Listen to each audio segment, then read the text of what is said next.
राष्ट्रीय कर्करोग जागरूकता दिवस. नमस्कार मित्रांनो, आजच्या व्हिडिओमध्ये आपण राष्ट्रीय कर्करोग जागरूकता दिवस आपण केव्हा साजरी करतो, हा दिवस कोणाच्या सन्मानार्थ साजरी केला जातो, कर्करोग म्हणजे काय, त्याची प्रमुख लक्षणे कोणती, भारतातील कर्करोगाचे सर्वात सामान्य प्रकार कोणते, कर्करोगाचा उपचार कसा शक्य आहे आणि त्याचबरोबर कर्करोग टाळण्यासाठीचे उपाय कोणते या संदर्भातील सर्व माहिती बघणार आहोत.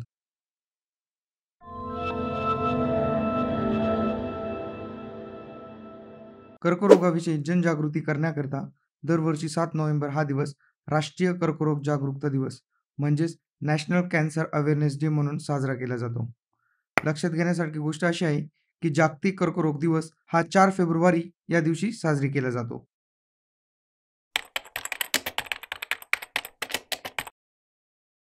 कर्करोगामुळे दरवर्षी लाखो लोक मृत्युमुखी पडतात. कर्करोग हे जगभरातील मृत्यूचे दुसरे प्रमुख कारण आहे.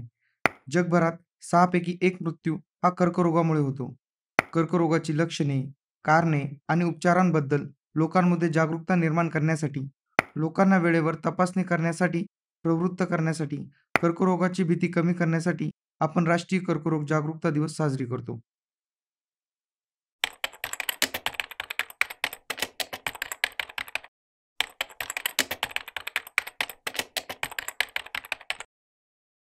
7 नोव्हेंबर या दिवशी नोबेल पारितोषिक विजेत्या शास्त्रज्ञ डॉक्टर मेरी क्युरी यांचा जन्मदिवस असतो. मेरी क्युरी यांनी कॅन्सरशी लढण्यात महत्त्वाचे योगदान दिले. त्यांनी रेडिओ ॲक्टिव्हिटीचा शोध लावला. त्यांच्या या योगदानाच्या स्मरणार्थ 7 नोव्हेंबर हा दिवस राष्ट्रीय कर्करोग जागरूकता दिवस म्हणून साजरा करण्यात येतो. जागतिक आरोग्य संघटनेनुसार कर्करोग हा रोगांचा एक मोठा समूह आहे, जो शरीराच्या जवळजवळ कोणत्याही अवयव किंवा ऊतींमध्ये सुरू होऊ शकतो. यामध्ये पेशी अनियंत्रितपणे वाढतात आणि सामान्य मर्यादेपलीकडे जातात आणि शरीराच्या आसपासच्या भागांवर आक्रमण करतात.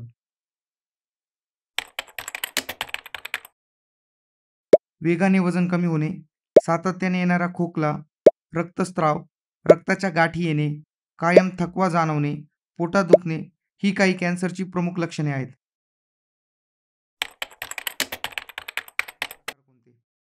स्तनाचा कर्करोग, तोंडाचा कर्करोग, फुफ्फुसाचा कर्करोग, घशाचा कर्करोग हे भारतातील कर्करोगाचे सर्वात सामान्य प्रकार आहेत. तंबाखू सेवन. तंबाखूचे सेवन, धूम्रपान हे भारतातील कर्करोगासाठी जबाबदार सर्वात मोठे कारण आहे. सरकारी आकडेवारीनुसार पुरुषांमध्ये अंदाजे 40 ते 50% आणि महिलांमध्ये 20% कर्करोग हा तंबाखूमुळे होतो. त्याचबरोबर अल्कोहोल, आवश्यक पोषण आहाराची कमतरता, निष्क्रिय राहणीमान, किरणोत्सर्गी संपर्क यामध्ये आयनीभवन करू शकणाऱ्या विकिरणांमुळे उदाहरणार्थ किरणांच्या समवेत सतत काम केल्यामुळे कर्करोग होऊ शकतो. विषारी रसायनांच्या संपर्कात आल्यामुळे सुद्धा कर्करोग होऊ शकतो.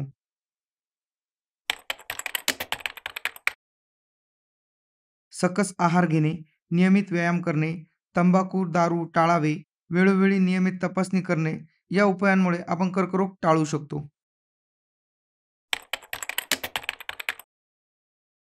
कर्करोग व्यक्तीच्या शरीरात किती पसरला आहे आणि तो कोणत्या टप्प्यावर आहे, कर्करोगाचा विकार कोणता, यावर कर्करोगाचा उपचार अवलंबून असतो. रसायनोपचार म्हणजेच केमोथेरपी, इम्युनोथेरपी, किरणोत्सर्गी उपचार म्हणजे रेडिओथेरपी, शल्यचिकित्सा म्हणजेच सर्जरी इत्यादी उपचाराचे पर्याय कर्करोगाच्या उपचारात वापरले जातात. कर्करोगावरील उपचार पद्धती ही रुग्णांच्या आरोग्यावरतीही अवलंबून असते. कर्करोगाचे सुरुवातीलाच निदान केले तर तो सहज बरा होऊ शकतो. तर आजच्या व्हिडिओमध्ये आपण राष्ट्रीय कर्करोग जागरूकता दिवस आपण केव्हा साजरी करतो, तो का साजरी करण्यात येतो, कर्करोग म्हणजे काय, कॅन्सरची लक्षणे कोणती या संदर्भातील सर्व माहिती बघितली. सरळ सेवा, पोलीस भरती, आरोग्य भरती, MPSC, UPSC यांसारख्या स्पर्धा परीक्षांमध्ये विचारला जाणारा संभाव्य प्रश्न तुमच्यासाठी. दरवर्षी राष्ट्रीय कर्करोग जागरूकता दिवस आपण केव्हा साजरी करतो? पर्याय पहिला 2 फेब्रुवारी, पर्याय दुसरा 8 मार्च, पर्याय तिसरा 7 नोव्हेंबर आणि पर्याय चौथा 1 डिसेंबर. तुमचे उत्तर कमेंट करा. योग्य उत्तरासाठी आणि अशा चालू घडामोडी टॉपिकच्या नोट्ससाठी डिस्क्रिप्शनमध्ये लिंक दिलेली आहे. तुम्हाला आजचा व्हिडिओ आवडला असल्यास हा व्हिडिओ तुमच्या मित्रांना नक्की शेअर करा. व्हिडिओला जास्तीत जास्त लाईक करा आणि TCS9 या आपल्या चॅनलला सबस्क्राईब करा. पुन्हा भेटूया एखाद्या नवीन टॉपिकसोबत. तोपर्यंत जय हिंद, जय महाराष्ट्र.